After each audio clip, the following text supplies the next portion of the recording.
Okay, the checkpoints, 13.15, question D. Actually, the previous one was a C.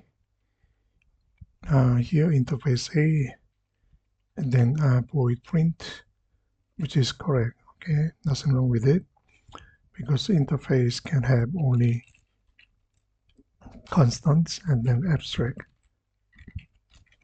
methods. Normally here, there might be constants, only constants, and then abstract methods. Okay,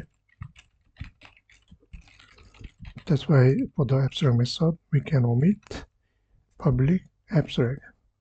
So for this particular question, everything seems okay. This is the correct one.